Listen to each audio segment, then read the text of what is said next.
Tajuk Radio Silaturahim edisi Kamis 26 Jumadil Awal 1443 Hijriah bertepatan dengan 30 Desember 2021 diberi judul Anies dan Fenomena Calon Presiden 2024, sebuah oleh-oleh dari Tony Rosid.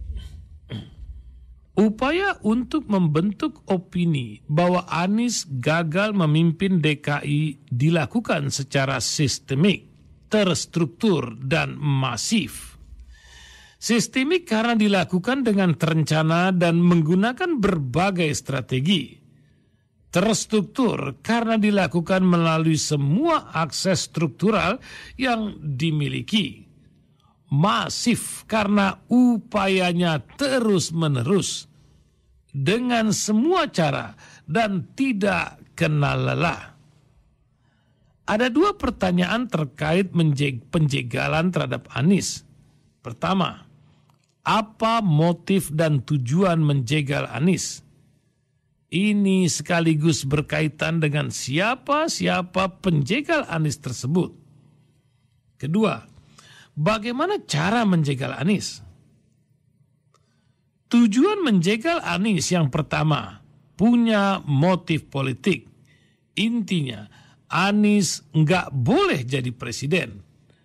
Ucapan salah satu ketua umum partai baru-baru ini juga sejumlah buzzer yang videonya sempat viral seperti menegaskan bahwa Anies nggak boleh jadi presiden. Potensi Anies untuk Nyapres 2024 cukup menggelisahkan sejumlah pihak.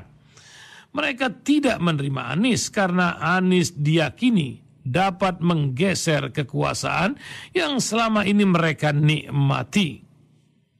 Hal yang lazim dalam sebuah sejarah bahwa tidak ada yang mau lengser dan kehilangan kenikmatannya berkekuasaan. Akan berupaya sekuat tenaga mempertahankannya. Anies juga dianggap tidak bisa berkompromi dan mengakomodir mereka jika berkuasa. Bukankah berpolitik itu tidak selalu harus mengambil jalan bermusuhan? Tidakkah berpolitik itu juga memberi jalan kompromi? Win-win solution, bukan untuk saling mengalahkan dan menjatuhkan. Kalau lawan sudah dianggap abadi, ini berpotensi akan terjadinya benturan. Ini bukan cara berpolitik yang rasional, tapi emosional. Bukan berkompetisi lagi, tapi bermusuhan. Ini akan melahirkan proses demokrasi yang tidak sehat dan bahkan suram. Persaudaraan dalam berbangsa lambat laun akan hilang karena satu dengan yang lain hanya punya semangat menjatuhkan dan menghancurkan. Tujuan kedua, punya motif ekonomi. Karena melihat bahwa Anies tidak bisa diajak kompromi untuk mencuri harta milik negara. Kasus 13 pulau reklamasi yang ditutup Anies adalah contoh konkret bahwa Anies tidak bisa diajak kompromi untuk hal-hal yang melanggar aturan dan berpotensi merugikan negara. Ada istilah maling teriak maling. Ada banyak orang yang berupaya membuat opini bahwa Anies maling, padahal mereka adalah para maling yang sekarang kesulitan untuk maling di DKI. Mereka teriak Anies korupsi, padahal mereka adalah para koruptor yang susah untuk korupsi selama gubernurnya masih Anies. Narasi ini memang terkesan kasar, tapi harus diungkap ke publik demi alasan objektivitas dan pembelajaran moral politik kepada rakyat. Kita ingin rakyat tidak tersesat karena rekayasa opini yang berlebihan. Tujuan ketiga, motif psikologi. Menjegal Anies hanya untuk memberi kepuasan psikologi. Kalau Anies gagal, mereka puas. Hanya itu. Dan mereka adalah orang-orang yang di pemilihan gubernur DKI tidak mendukung Anies. Tersandra isu politik identitas atau ada perbedaan tajam dengan sejumlah kelompok yang selama ini mendukung Anies. Yang ketiga, ini lebih bersifat emosional, bukan rasional. Lalu apa yang mereka lakukan untuk menjegal Anies? Pertama, jegal semua program dan kebijakan yang potensial membesarkan nama Anies. Formula E misalnya, ini seksi kalau bisa dibatalkan. Dengan dibatalkannya ajang balap mobil Formula E, maka Anies akan otomatis tertuduh sebagai pihak yang menghilangkan uang negara berupa komitmen fee.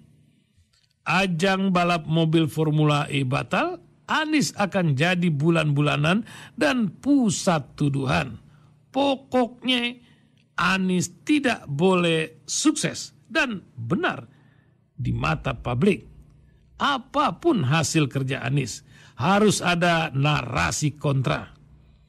Apapun prestasi dan penghargaan yang diterima Anies harus delegitimasi. Narasi Anies menghamburkan APBD untuk membeli banyak penghargaan adalah contoh upaya delegitimasi itu.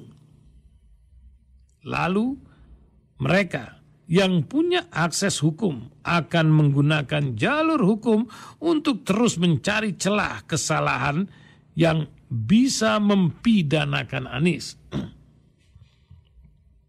Selanjutnya, serang dan demo Anies secara masif agar ada kesan ke publik bahwa Anies tidak disukai oleh rakyatnya sendiri. Dalam hal ini adalah warga Jakarta. Di depan kantor Balai Kota Jakarta hampir setiap pekan ada 30 hingga 50 orang demo. Hampir setiap pekan, bro. Ini semua akan bergantung kepada kesadaran rakyat. Mampukah rakyat tetap jernih dan memiliki kesadaran dalam melihat hiruk pikuknya ruang publik yang dijejali dengan informasi dan opini yang tidak berangkat dari fakta dan cenderung menyesatkan? Jika orang-orang waras di negeri ini selalu hadir dan mengambil peran untuk menjernihkan ruang publik yang sudah sangat keruh ini, maka rakyat akan memiliki pandangan yang lurus, benar, objektif, dan apa adanya. Termasuk melihat dengan jernih orang-orang seperti Anies. Melihat sebagaimana adanya sesuai data dan fakta, bukan dalam potret kontra opini dan misinformasi. Anies adalah pejabat dengan semua hasil kerjanya yang bisa dilihat, dirasakan, dan dibuktikan. Bukan Anies sebagaimana pendapat mereka yang emosional, syarat akan kepentingan politik dan ekonomi. Anies adalah sebuah anugerah. Wallahu a'lam bissawab.